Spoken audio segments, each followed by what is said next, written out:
Hello everyone.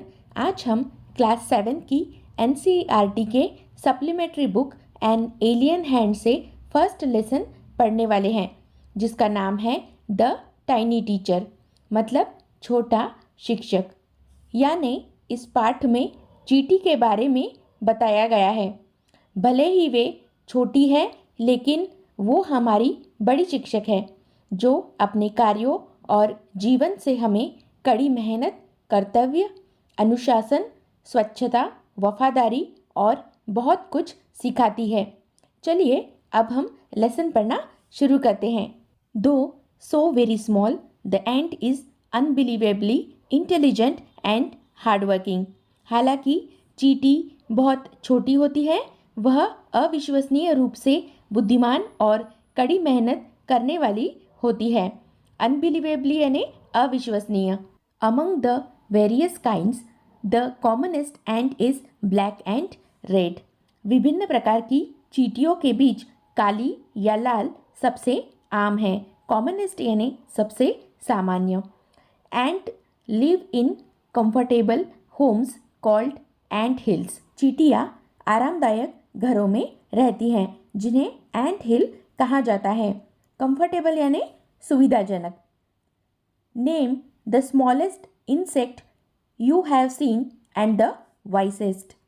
आपके द्वारा देखी गई सबसे छोटे और बुद्धिमान कीट का नाम बताइए। वाइसेस्ट यानी समझदार या बुद्धिमान। Is it the fly? क्या ये मक्खी है? फ्लाई यानी मक्खी। No it isn't. नहीं, यह नहीं है। Is it the mosquito? क्या यह मच्छर है? No not the mosquito. नहीं, मच्छर नहीं है। Then it must be the worm. फिर यह कीड़ा होना चाहिए। No none of this. नहीं, इनमें से कोई नहीं। It is the ant, the commonest, the smallest but the wisest insects. यह चींटी है, सबसे आम, सबसे छोटी, लेकिन बुद्धिमान कीड़ा। The story of an ant's life sounds almost untrue. एक चींटी के जीवन की कहानी लगभग झूठी लगती है। ऑलमोस्ट यानी लगभग, अनट्रू यानी झूठी। But people have kept ants as pets and have watched their daily behaviour closely. लेकिन लोगों ने चींटियों को पालतू जानवर के रूप में रखा है और उनके दैनिक व्यवहार को बारीकी से देखा है। क्लोजली यानी बारीकी से। So we know a number of facts about this tiny hard working and intelligent creature. तो हमें इस छोटी, कड़ी मेहनती और बुद्धिमान प्राणी के बारे में अनेक तथ्यों की जानकारी है। नंबर ऑफ फैक्ट्स यानी ढेर सारे तथ्य, बहुत सारे तथ्य।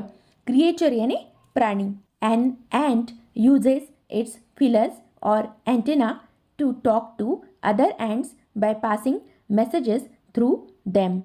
एक चींटी अपने फीलर्स या एंटीना का उपयोग करके संदेश भेजकर दूसरी चींटियों से बात करती हैं। नीचे चित्र में दिखाया गया है, आप यहाँ देख सकते हैं।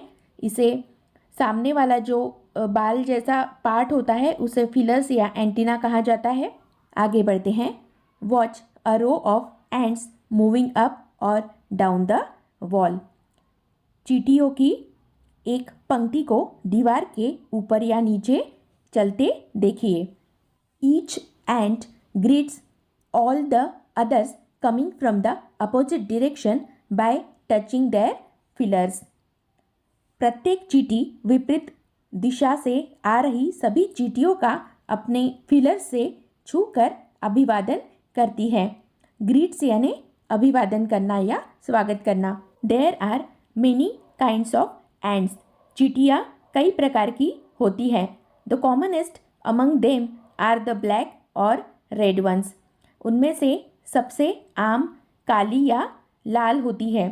We have seen them since we were children but haven't paid enough attention to them. हमने उन्हें तब से देखा है जब हम बच्चे थे, लेकिन उन पर पर्याप्त ध्यान नहीं दिया। इनफ यानी पर्याप्त, अटेंशन यानी ध्यान देना। वेयर डू दे लिव, वे कहाँ रहती हैं। In their comfortable homes called nest और एंट हिल, अपने आरामदायक घरों में जिन्हें घोंसले या एंट हिल या कहा जाता है।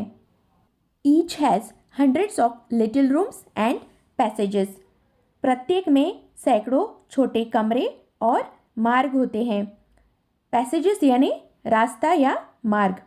इन some of this rooms the queen ant lays eggs, इनमें से कुछ कमरों में रानी चींटी अंडे देती है। क्वीन एंट यानी रानी चींटी, लेज एग्स यानी अंडे देना। Others are nursery for the young ones called grubs, दूसरे कमरे में युवा बच्चों के लिए नर्सरी होती है। यंग वंस यानी छोटी चींटी या ग्रब्स, नर्सरीज यानी छोटे बच्चों के लिए कमरा। Workers have their reserved quarters, कामगारों के पास अपने आरक्षित क्वार्टर्स होते हैं। वर्कर्स यानी कामगार, रिजर्व्ड यानी आरक्षित, क्वार्टर यानी कमरे। They spend most of their time searching for food, वे अपना अधिकांश समय भोजन की खोज में बिताती हैं। Some rooms serve as store houses for this food, कुछ कमरे इस भोजन के लिए भंडार गृह के रूप में उपयोग किए जाते हैं। स्टोर हाउस का मतलब यह होगा भंडार गृह। सोल्जर्स हैव सेपरेट बैरक्स, सैनिकों के पास अलग बैरक होते हैं। No worker has ever tried to live in a soldier's house, no soldier has ever gone out searching for food, किसी भी कार्यकर्ता ने कभी किसी सैनिक के घर में रहने की कोशिश नहीं की है। कोई सैनिक कभी भोजन की तलाश में बाहर नहीं गया है। नो वर्कर और सोल्जर और cleaner has ever harmed a grub, किसी भी कार्यकर्ता या सैनिक या क्लीनर ने कभी किसी ग्रब को नुकसान नहीं पहुंचाया है। ग्रब यानी जैसे कि हमने देखा छोटी चींटियाँ। So you see an ant's life is very peaceful, तो आप देख सकते हैं कि एक चींटी का जीवन कितना शांतिपूर्ण होता है। पीसफुल यानी शांतिपूर्ण। Each does has its share of work intelligently and bravely and never fights with other members of the group, प्रत्येक चींटी अपने हिस्से के काम को होशियारी और बहादुरी से करती है और समूह के अन्य सदस्यों के साथ कभी भी नहीं लड़ती है। आगे कुछ क्वेश्चंस दिए हैं, इसे हम नेक्स्ट वीडियो में सॉल्व करेंगे। फिलहाल हम इस लेसन का पार्ट 2 समझेंगे।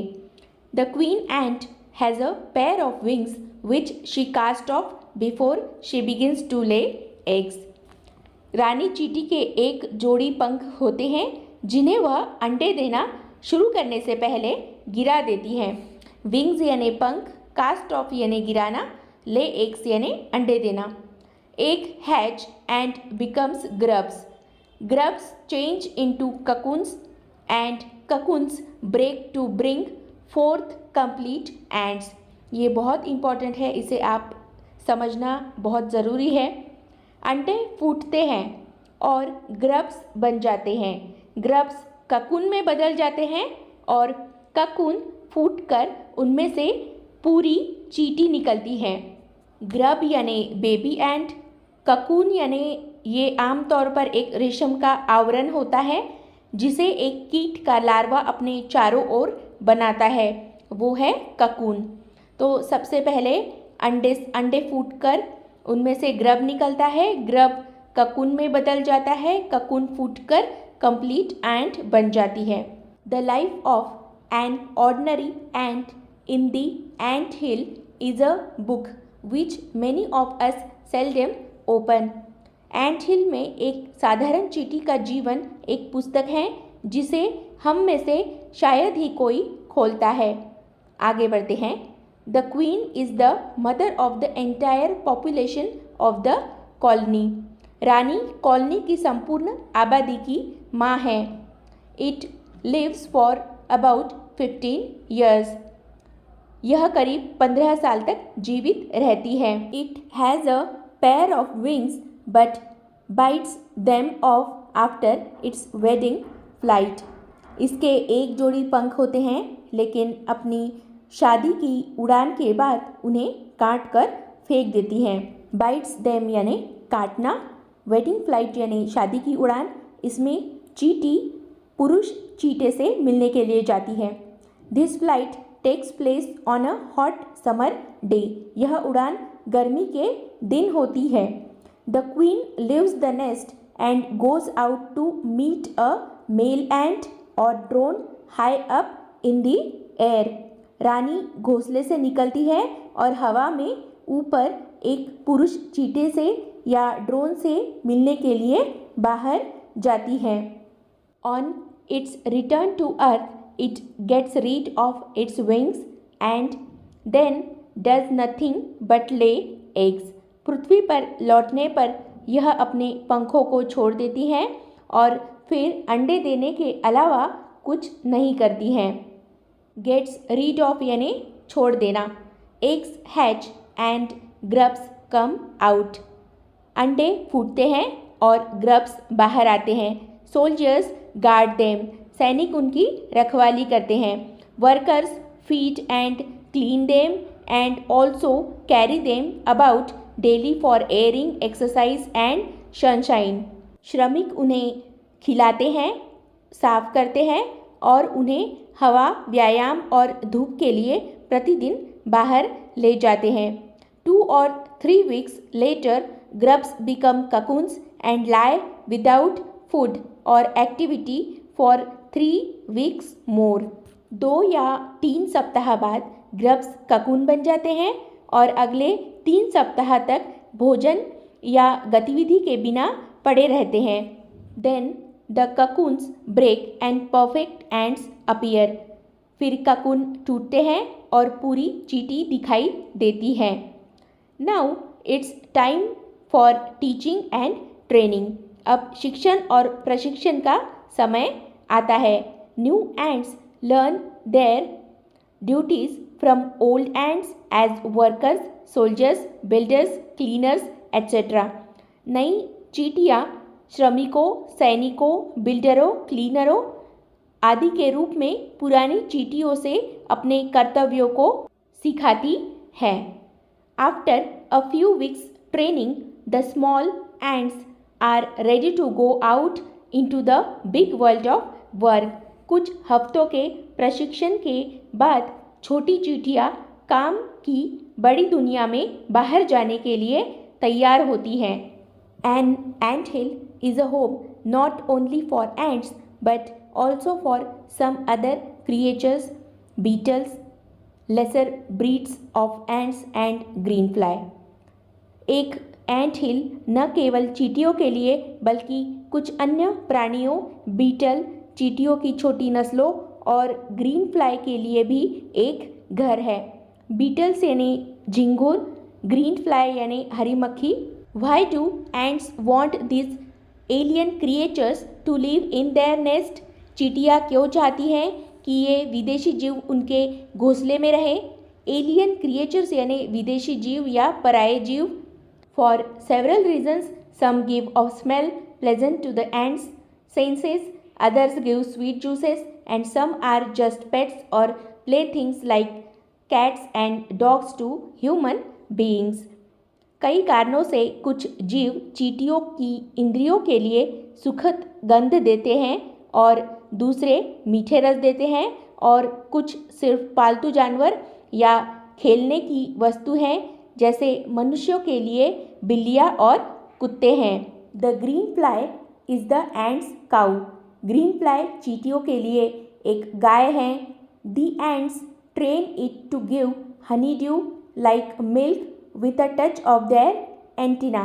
चींटियाँ इसे अपने एंटीना के स्पर्श से शहद यानी दूध की तरह देने के लिए प्रशिक्षित करती हैं। They milk it just as we milk the cow. वे इससे उसी प्रकार दूध निकालती हैं जिस प्रकार हम गाय का दूध निकालते हैं। Have humans learned as much as ants have. क्या इंसानों ने चींटियों के बराबर सीखा है? Perhaps they have, but they haven't put their learning to good use. शायद सीखा है लेकिन उन्होंने अपनी सीख का सदुपयोग नहीं किया है. They may still learn a few things from this tiny teacher. Hard work, sense of duty and discipline, cleanliness, care for the young ones, and above all, a firm loyalty to the land where they live. वे अभी भी इस छोटे से शिक्षक से कुछ बातें सीख सकते हैं.